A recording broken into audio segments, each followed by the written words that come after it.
अब हमारी सीरीज का पार्ट है जिसमें हमने डिस्कस करना है कि कैसे हम जो है वो हमारे जो ग्रेजुएट स्टूडेंट्स हैं वो डिफरेंट इंस्टीट्यूट्स के, जिसे मैंने नाम प्रीवियस वीडियोस के अंदर मेंशन किए थे, वो कैसे वहाँ की प्रिपरेशन कर सकते हैं। एक जर्नलाइज ऑब्वियसली हम उसको कवर करेंगे क्योंकि जो वहाँ के रेलेवेंट, जो वहाँ के पोस्ट ग्रेजुएट या एमफिल स्कॉलर्स हैं उसके वाले से आपको ज्यादा बेहतर बता सकते हैं। एडिशनल हम जो है ये डिस्कस करेंगे कैसे कि एमफिल इन फिजियोलॉजी के लिए अगर आपने विद इन डिपार्टमेंट टेस्ट में अपेयर होना है तो उसके लिए आप प्रिपरेशन क्राइटेरिया आपका क्या हो सकता है। जैसे कि मैंने बात की आपके स्टूडेंट्स की स्पेसिफिकली फिजियोलॉजी की, अगर हम बात करते हैं तो फिजियोलॉजी जैसे मैंने बताया कि आपका डिपार्टमेंट ऑफर कर रहा है। उसके अलावा जो डिपार्टमेंट्स की डिसिप्लिन हैं, जैसे कि आपके पास जैसे कि हमारे सब डिसिप्लिन में एमएलटी है, पब्लिक हेल्थ है, अगर वो फिजियोलॉजी के अलावा एमफिल करना चाहता है या इवन फिजियोलॉजी का ग्रेजुएट भी अगर किसी और सब्जेक्ट के अंदर एमफिल करना चाहता है तो उसमें जैसे मैंने पीसीएमजी की बात की और पीजी की थी, तो देखिए सबसे पहले एक यूनिवर्सिटी का अपने एक स्टैंडर्ड कुछ क्राइटेरिया है जिसको हर डिपार्टमेंट, हर इंस्टीट्यूट या हर सेंटर फॉलो करता है। वो है टेस्ट क्राइटेरिया। टेस्ट क्राइटेरिया हमारे पास ये है कि आपकी एलिजिबिलिटी तो हमने बात कर ली कि आपकी 3 CGPA होनी चाहिए, आपके डॉक्यूमेंट्स वेरीफाइड होने चाहिए। यानी वेरीफाई का मतलब ये कि आपके कोई पीछे सेमेस्टर जो है वो उसका कोई पेपर ना रुका हुआ हो, तमाम चीजें आपकी क्लियर होनी चाहिए। वो खैर आपका सिस्टम स्क्रूटिनाइज करता है।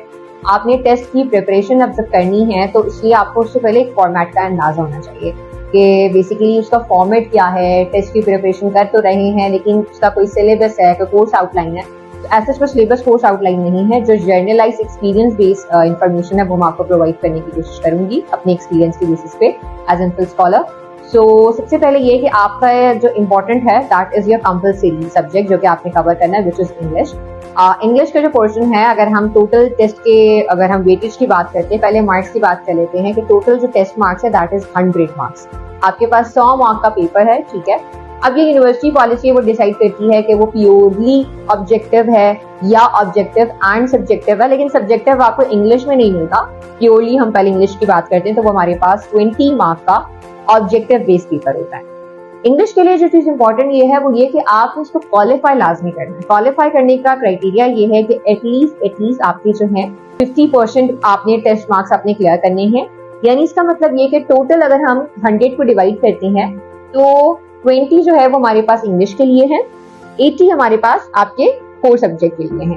इंग्लिश की बात करते हैं 20 का 50% क्लियर करने का मतलब ये कि you must need to gain the 10 marks in your English section which is compulsory, चाहे आप किसी डिपार्टमेंट, इंस्टीट्यूट या सेंटर जाते हैं, either within the department और any other department within the university. तो आपने जो प्रिपरेशन करनी है उसमें आपने प्रिपेयर क्या किया, because there is no syllabus.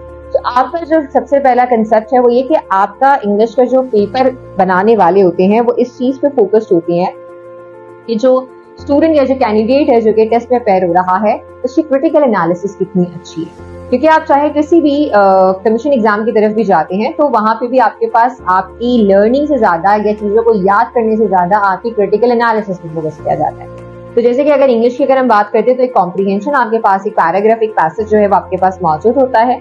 शुरू के 5 सवाल तो उसी ही पैसेज में से होते हैं। जैसे फॉर एग्जाम्पल के इस लाइन के अंदर एक लाइन उन्होंने मेंशन कर दी कि इस पैराग्राफ की इस लाइन में ये लाइन थी, इस लाइन पे आपका क्या रिफ्लेक्शन बनता है, यानी आपकी बेसिक अंडरस्टैंडिंग क्या है। 4 ऑप्शन है, आपने एक सेलेक्ट कर लिया। इस तरह के शुरू के 5 क्वेश्चन कमोबेश आपको फर्स्ट पेज पे ही मिलेंगे। जब आप पेज टर्न करते हैं तो वहां पे आप देखते हैं कि अब आपके पास ग्रामेटिकल क्वेश्चन है, यानी जिसके अंदर आपके पास प्रीपोजिशंस आपसे पूछे जा सकते हैं, टेंसेस हो सकते हैं। फॉर एग्जांपल इस स्टेटमेंट के अंदर ये स्टेटमेंट है, आप ये देखें कि इसमें कोई टेंसेस का एरर है या नहीं है, अगर है तो कौन से टेंस का एरर है। इस तरह के एमसीक्यूज आपके पास आ सकते हैं। इसके अलावा आपसे कोई वर्ड जो है वो हाईलाइट कर दिया कि इस गिवन पैसेज के अंदर ये वर्ड था, इसका सिनोनिम बताएं। अब वही वाली बात कि इसलिए आपकी वोकैबुलरी अच्छी होनी चाहिए। It means you have to work on your skills relevant to the English which is the grammar, जो कि कोर है ऑब्वियसली इंग्लिश का, किसी भी जबान का अगर हम बात करते हैं तो। और दूसरा आपके पास ये कि आप जो है कैसे उस पॉइंट को जो है वो उसके जो उसके अंदर कीवर्ड्स दिए गए हैं उसके सिनोनिम्स आपको हैं आपके, यानी आपकी वोकैब स्ट्रांग है या नहीं। दिस इज रियली इंपॉर्टेंट और आपने उसमें जो क्लियर करना है that is the 10 marks.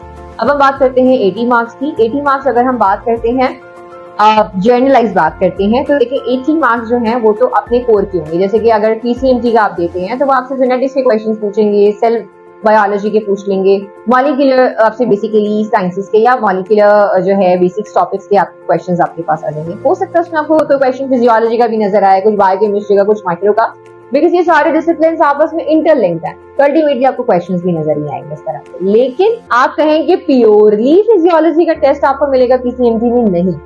All the physiology graduate, medical lab technology graduate and the students of public health can apply within these department, लेकिन टेस्ट वो आपके हिसाब से कस्टमाइज नहीं करेंगे कि जी फिजियोलॉजी का बच्चा आ रहा है तो हम उसके हिसाब से क्वेश्चंस बना रहे हैं, मेडिकल लैब टेक्नोलॉजी का आ रहा है तो उसके हिसाब से क्वेश्चन, टेस्ट का स्टैंडर्ड है वो उसी के हिसाब से फॉलो करेंगे जो उनकी कोर या जो उनका मेन उनका इंटरेस्ट है।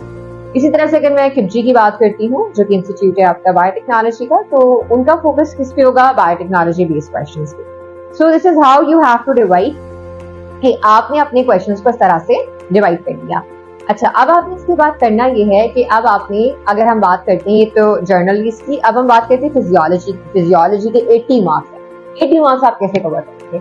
80 मार्क्स की प्रिपरेशन के लिए जो सबसे कॉमन टिप है दैट इज कि आपने थर्ड ईयर लेवल पे जो भी कोर्सेज सिस्टम्स पढ़े हैं, इसमें आप ऑब्वियसली योर सिस्टम को इन डिटेल इन डेप्थ पढ़ते हो, आपने वो प्रिपेयर करना है। और I don't think so that would be difficult for you if you are the good student and if you have the conceptual learn rather than कि आप रट रहे थे, याद कर रहे थे।